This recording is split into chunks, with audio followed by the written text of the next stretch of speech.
जिल्हा परिषद आणि पंचायत समितीच्या होत असलेल्या या निवडणुकीच्या पार्श्वभूमीमध्ये राष्ट्रवादी काँग्रेस पक्षाचा या ठिकाणी विचार विनिमय करण्यासाठी या ठिकाणी आपण आज मेळावा बोलवला आणि या मेळाव्याला आपल्या संबोधित करण्यासाठी व्यासपीठावर उपस्थित असलेले आपले सर्वांचे नेते आदरणीय संजय मामा, आदरणीय मस्कर तात्या, चंदू काका, सुधा माळी, राजेंद्र बागडू, नितीन राजे आणि आता ज्याने आपल्याला मनोरंजन केलं ते राष्ट्रवादी काँग्रेस पक्षाचे अध्यक्ष भरतभाऊ काळे आज या ठिकाणी आणि व्यासपीठावर सर्व उपस्थित मान्यवर आणि उपस्थित असलेले सर्व मामावर आणि राष्ट्रवादी काँग्रेसवर प्रेम करणारे सर्व कार्यकर्ते बंधूंनो, अतिशय बराच उशीर झालेला आहे. कारण बरेच व्यक्ती या ठिकाणी आपापले मनोगत व्यक्त करत असताना काही पक्षाच्या कार्यकर्त्यांनी चांगल्या पद्धतीने या ठिकाणी आपापले मनोगत व्यक्त केले आणि बंधूंनो, मला एकच सांगायचं आहे की गेल्या आदिनाथ कारखान्यामध्ये सुद्धा मामाना आम्ही एकत्र पॅनल करून आपल्या समोर आलो होतो. ज्या पद्धतीने आदिनाथ मध्ये आपल्या तालुक्यातल्या जनतेने किंवा सभासदांनी जो निर्णय घेतला तो देखील आम्हाला मान्य आहे.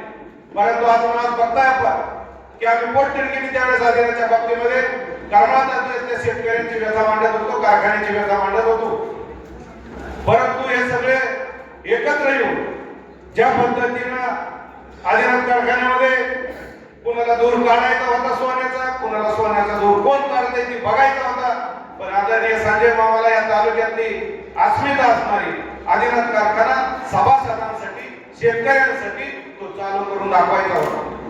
काय अवस्था झाली बंधूंनो, आम्ही जाहीर सांगत होतो नारायण आबा पाटलाला कधीही कारखाना चालवता येणार नाही. हेच वाक्य मी आजही पुन्हा सांगतोय. कारण ते आता त्या पद्धतीने कसं वागतायत, कशा पद्धतीने भूमिका बदलतायत आपण बघतोय.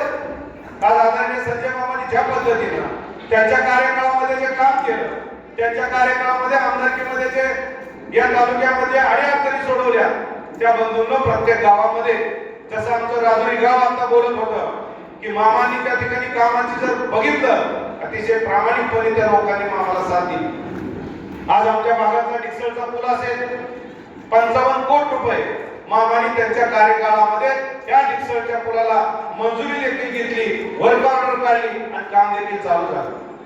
आज आमचा जो कोंढरा चिंचोली पासून कुंभेस पर्यंतचा तो जो काही एरिया आहे, 2 मतदारसंघ जिल्हा परिषद गटाचे, त्या मतदारसंघामध्ये संजय मामांनी त्या डिक्सल पुलाच्या बाबतीमध्ये अतिशय चांगला निर्णय घेतला आणि त्या ठिकाणी पुलाचं काम चालू झालं.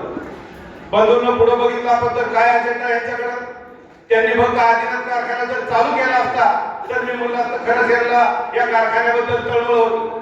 परंतु काही घेणं देणं नाही बंधूंनो. आता फिरतायत कुणाच्या तरी मागे आम्हाला आदिनाथला मदत करा, मग आम्ही तुमच्याकडे येतो. कोण म्हणतोय आम्ही काय करतो, कोण म्हणतो काय करतो. पण बंधूंनो, जनतेला या कारवाळा तालुक्या शेतकऱ्याच्या बाजारात काय पडलं, काही पडलेलं नाही. आज ते कुणाला तरी घेऊन बोलतायत. हाच कारखाना बंधूंनो ज्या पद्धतीने बारामती अॅग्रोच्या ताब्यामधून यांनी घेतला की सांगत होते की आम्हाला कुणाला यांना चालवायला द्यायचं नाही, सभासदांच्या मालकीचा कारखाना राहिला पाहिजे, त्या पद्धतीने वारंवार सांगत होते. मला आजही त्यांना माझी विनंती आहे, हा कारखाना सभासदांचाच राहू द्या.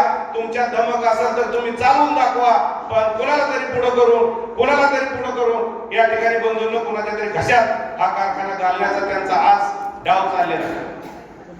मग ही जनता आज आपल्या कर्नाटकात सभासद शांत बसणार नाही. बऱ्याच प्रकारच्या वक्त्यांनी सांगितलं की बारामती अॅग्रोमुळं आज आमच्या शेतकऱ्यांना आज शेणा पट्टा असेल, आमचा उजनी पट्टा असेल. 10,000 टन बंधूंनो आम्ही आज बारामती अॅग्रोला ऊस गाळप करतोय, त्याच पद्धतीने अंबालिका देखील करतोय. हे जर पवारांचे कारखाने नसते तर आपली अवस्था काय झाली असती हे तुम्ही डोळ्यापुढे चित्र ठेवा. नशिबाने उजनी भरलंय, नशिबाने शेणाघाटला पाणी आहे, कोळगाव धरण भरलंय, जे काय डॅम आहे तालुक्यातले संपूर्ण भरलेले. मग आपल्या गाथा कोण करणार? हे यांच्या राजकारणासाठी, गटातटाच्या राजकारणासाठी बंधूंनो यांनी सगळे तुम्हाला सांगतो या तालुक्याची अस्मिता पायदळी तुडवली. म्हणून आज तुम्हाला सर्वांना पुन्हा एकदा चांगली संधी या जिल्हा परिषद पंचायत समितीच्या माध्यमातून बंधूंनो आलेली आहे. आज आपण या पद्धतीने मेळावा घेतलाय. मामाला देखील आमच्या सारख्या पद्धतीने बोलत असतो पण अतिशय मामाची या भागातले बारीक बारीक बारीक गोष्टी मामाच्या लक्षामध्ये राहतात. आज आमच्या भागामध्ये बघितलं तर बंधूंनो, डिक्सनचा पूल झाला. आज आमच्या भागामध्ये कात्रजचं सबस्टेशन होतं. त्या ठिकाणी आताच्या झडपी सदस्य गेल्यावेळेच्या मामा, मला तर असं वाटत नाही की अजून जिल्ह्यामध्ये कुठल्या उमेदवारी डिक्लेअर झाल्या नाही, पण आमच्या गटातली माझी उमेदवारी डिक्लेअर झाली. फार काय झाली त्यांना उमेदवारीची. आणि त्या ठिकाणी जीवनच्या सभेमध्ये तर पुन्हा एक आमच्यावर त्यांनी काय ते आणि त्यावेळी मला सांगतो उमेदवार मिळल्या की त्यांनी कामाला लागला. आणि मग 5 वर्ष तुम्हाला गेली 7 वर्ष तुम्ही जिल्हा परिषद सदस्य, कुठे तुम्ही लोकांची किती कामं झाली सांगा ना. कुठं बारशाला जायचं, नाव ठेवायला जायचं, कुठे तुम्हाला सांगतो कामं अडवायची. मामा तुम्हाला मी जाहीर सांगतो, आमच्या गटातली लोक एवढी सुज्ञ, सगळा हिशेब काढूनच बसले. हिने काय काय केलं, कुणाची लाईट अडवली, कुठला सबस्टेशन बंद पाडलं, कशा पद्धतीनं गावगावात भांडण लावली. त्यांच्याच गावात तुम्हाला सांगतो नितीन राजे, जर खरा वारसा असेल त्या भागामध्ये आदरणीय बॉबी राजाचा वारसा बंधूंनो होता. आणि तो वारसा त्या महिलेने, त्या बहिणीने त्या ठिकाणी निवडून काढला, स्वतःचं नाव केलं. आणि ज्या बॉबी राजामुळे तुम्हाला ओळख पडली, त्या बॉबी राजाच्या चिरंजीवाला तुम्ही बाजूला करताय.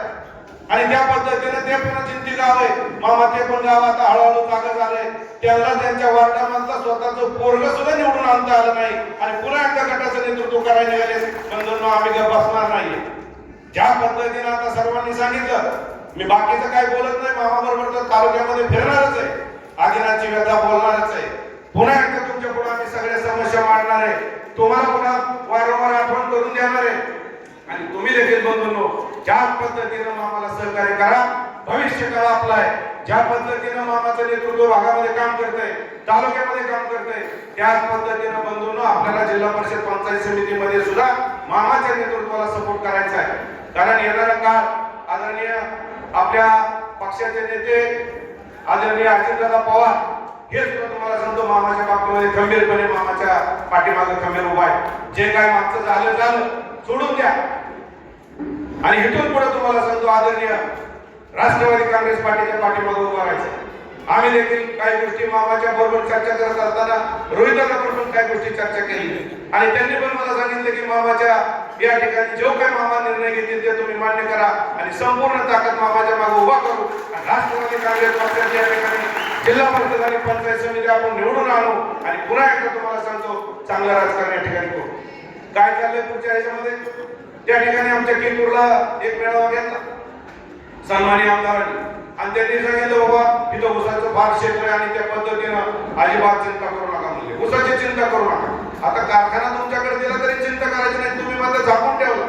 पुन्हा बंधून त्या कारखान्यामध्ये आता चोऱ्या सुरू झाल्या.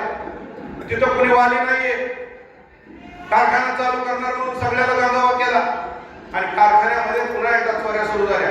मला सांगा तालुक्यातले 2 कारखाने, दोन्ही कारखाने बंधून बंद आहेत. आणि हे कुठल्या तोंडाने सांगणार आहेत जिल्हा परिषद आणि पंचायत समितीला आम्हाला निवडून द्या, हे करणार आहेत काय? त्यांनी सुद्धा तुम्हाला सांगतो आत्मपरीक्षण केलं पाहिजे की ज्या पद्धतीने तालुक्याने तुमच्या हातामध्ये संस्था दिल्या, सत्ता दिल्या, तुम्ही त्याचा विनियोग कशा पद्धतीने करताय हे सुद्धा तुम्हाला सांगतो तुम्ही आत्मपरीक्षण केलं पाहिजे. अशा पद्धतीने बंधूंनो आपण डोळे झाकून बघत राहिलो तर बंधूंनो भविष्यकाळ तुम्हाला माफ करणार नाही. आणि मग चांगली माणसं या राजकारणामधून बाजूला होतील आणि पुन्हा एकदा तुम्हाला सांगतो पुन्हा यांचं गटतटाचं राजकारण सुरू होईल. दूरदर्शी नेता आहे, अतिशय चांगल्या पद्धतीचा स्वभाव आहे, ठीक आहे कमी बोलत असेल परंतु काम मात्र तुम्हाला सांगतो जे सांगतात ते प्रामाणिकपणे मामा काम करतात. एवढंच या ठिकाणी मी तुम्हाला सांगतो. बंधूंनो, तेही गोष्टी चालत असताना तुम्ही जर बघताय आम्हाला अजूनमध्ये काहींनी सांगितलं की बाबा मामा इथं नाही आला पाहिजे. अरे पण मामा येत असताना मामाने तुम्हाला सांगतो स्वतःचा कारखाना तर चांगला चालवला, आजही चालतोय. तिथल्या लोकांना विचारा मामाच तिथं नेतृत्व करतायत, हे काय सांगतायत. तुम्ही मात्र कारखाना घेऊन झाकून ठेवला आणि स्वतःचा ऊस मात्र पवारांच्या कारखान्याला घातला. हे तुम्हाला सांगतो बंधूंनो, ह्यांनी सुद्धा आत्मपरीक्षण केलं पाहिजे.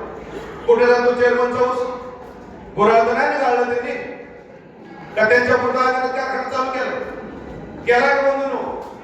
मग ह्यांचा ऊस कुठे?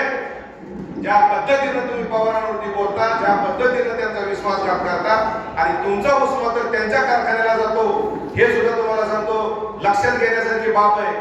हे त्या पद्धतीने सांगत होते की मी गप बसणार नाही, मी राजकारण सोडी. बंधूंनो, या आदिनाथ कारखाना कधीही चालू शकणार नाही हे आम्ही ठाम सांगतो. फार त्याच्यामध्ये कष्ट करावं लागतात, फार तुम्हाला तो आर्थिक निवेदन करावं लागतं.